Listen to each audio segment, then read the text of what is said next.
meeting erizoba abantu ngo kuba besire ahabwa kitwaturiya hariho urukiko rutebekanisiwe Uganda Law Reform Commission na URSB rwo kwebuzaho ahitekeri eri kugenda mu meisho mu parliament eri bakweta Copyright and Neighboring Rights Act ibi byakola tunes ibyo kukozesa music yitu aha internet na hatari ningash online na offline mbikwata ha beshongozi aha bo kuzana filmu ba content creators twena abari mu industry ya creative so byatambura bita urukiko rw'erizoba rwarumu observations nyingi echo kubanza abantu aba bakutebekanise bintebi nka Uganda Law Reform Commission na URSB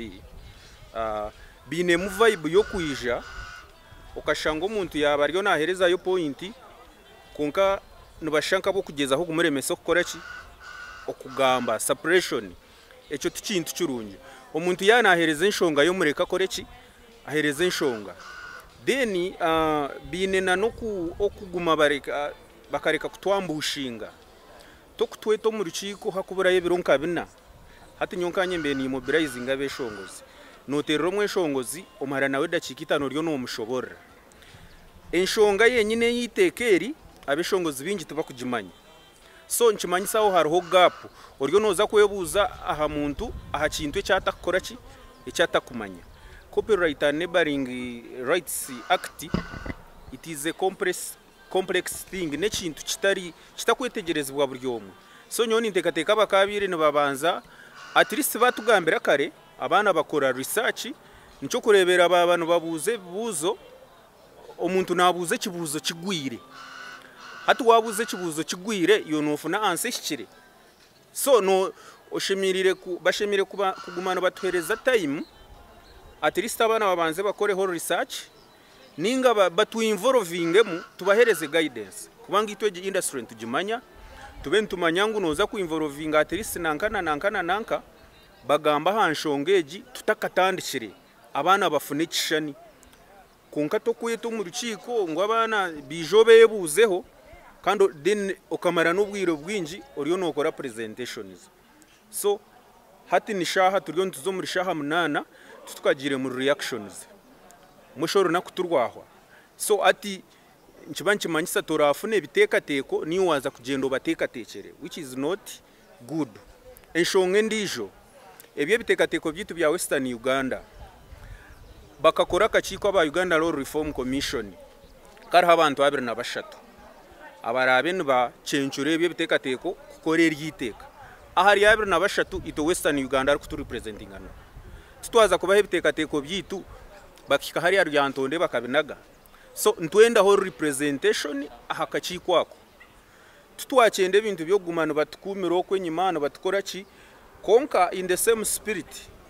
nutubebaza tukuza kugira ngo tine kiba kuyamba ninga tibine interest zitu kubanga move yonke yo kugira ngo bija nicoreka ngo batuyino mbitekateko byabo konka approach tugitereze ebintu byo gumano batwambushinga no tuterra muheru yetagundi ironda yo banywana bawe ebye bintu no tutwakirya harevejo bagume given the reactions are combated as many as controversial how possible is it going to be kugira no yarangu nikiza kubasika cause already bamwe abantu bagera ngo broga we no ryanto yo music ijo cyakire cyabandi batangiye cyakanisa even before it's passed akwa it's proposed not so yes so even before abantu namwe batangiye kuhakana cyakanisa how possible is it going to be tukineho chance hati nkito abo kuba noye kumiro mu kumanya nimanya ngo tuine chance before 2015 November eyo kubasa kuhandika ebitekateko byawe okabyoherereze commission omubuhandike konka tuburiyo mwengu nakora ki namanyecho nkimanyisa kuna kushitamana nabeshongozi batahibanje tukagira ngo konka reka tusindike ebyo bitekateko kubankoro rukiko turwabikapicharinga ibyo nibasa kuba biri bitekateko byitu so nahaba hariho ka chance ako konka ebyebi byona nibiretwa obutahereza kintu time nyoni ntekateke ryiteka bakabire babire nibabanza bashomesa abana iteka ryo ryenyine nirikora ki nirigamba ki konka wareba nabo baza kuri shoborera kuri tebekanisa ryakora ki ryabazoganya tokwija mu Western Uganda aha habaryaha n'abanyankore n'abakiga 9% hatukijo kaza kupresentinga iteko muri jungu like it does not make sense so oshemirire kwija okashoborera abantu omunshonga omurimi oruba kucenga so Kabaka Symo tushobora gwishaturia taturia habwa invitation ya Uganda Law Reform Society ninga seche ekitongore ekikureberera okuhindura amateka omwihanga eso ncho cyacu twesarabwe ntekateka zacyo kandi biba bagomere mbatushmesaho so wija kuriro kwija indajira katisha atakondinjira nje tabona bo cicire ninga bazogambari ni janjwe chire Uganda National Musician Federation kandi John Federation nke yafufa yo mpira Federation nke zindi eri kutwara ebina byabeshongozo bona omwihanga so habwa Ankole ni nyinko jujwekera Federation omukibine cya Greater Ankole Musicians Association Gama so omukibine cya Gama na because tana pya beshongoza ba Western Uganda like abambara to be specific yabahunje in fact abachabaruga kigezi bono bahipinga ikintu munonga ingerenti are you the responsible person of the yari echoning of course I took akweta abantu because have politics nyingi of course I will not rule it out politics no mabno kunyure muguha gundi na gundi na umwe natozo ko ndijo natozoko banyitegereza konkitwe nk'ekibina nkagama tugerezo kusindi kirabeshongoza invitations of course ne kintu bashanga mu challenge yo mwanya abantu aba nubenda kwejo kugezaho kututambe ko mu kintu tutine foundation yacu so hatu waimero kajangwa abantu abo kwenda they are the common people so hati nyuko mwembezi nimani mangu abeshongoza banje wabeta Star Gardens bona nabasa korasha konka abayita Las Vegas na nawe nko wanayija hotakwamanya wanyitegereza umwanya uguno musyo so nje haba mu challenge yo mwanya kubaki kuba musye batabeshongoza babire bari informed so washazere mu mwanya ugutinga megenderwa kiyakoze ise batkunja bakatwejonsa from the start nkabebembezi twabentu bagambira convenient press yabeshongoza basheme kwikamu kandi bona twari ngbajuke because bagomaye n'ibiteka kandi byabiyine gukora ki kugambwa honka bakamabendo ngwe so abatebekanise kinteki igendero cyabo tinda kicengere but I've tried my best as a leader na nakashiko kanje so back to the cardinal objective bwanchi twaturia echa Copright so no take ta Copright geneza gukora because already abantu amwe batanje no kuchanisa tukabazire we are in the first session tukagira mu reaction zenyine but abantu amwe ndaja ngo no this is not going to work for us because we claiming the upcoming artists and they need a chance kugira ngo atakaje no kuteka Copright music yeye ninga sha waka yeye nanda kubanza yagera ki yaraba so how possible is it going to be probably nyonko muntu think kwakanisa iteka konkankaga Copright nayo nite kankaganda mateko kugizana bakoro beriye bisi yaga oberi yacu konka agivizana bakora gariyo munkora gatibwo munkora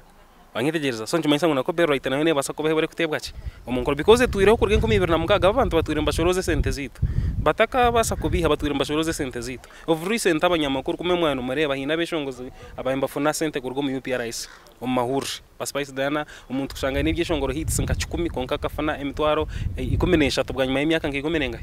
ngikumenetano hati wono mbishire ki umuntu ya the own content creators abantu abo banze bashifting kuko nakugambira umukutensa kwanje najanti by increasing bongere mu iteka by increasing percentage yachi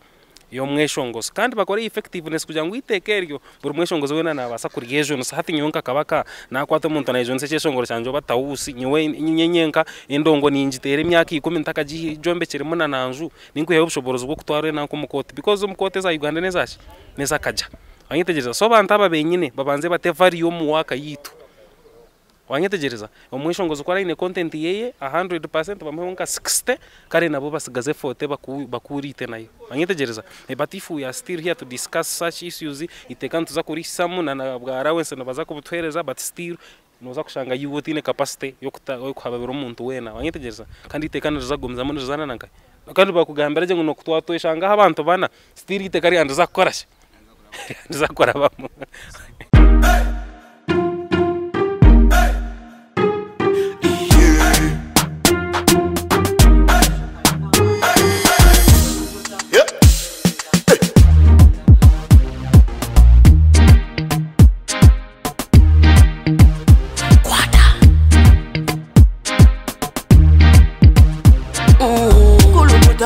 Selecta, kuluta ninga kale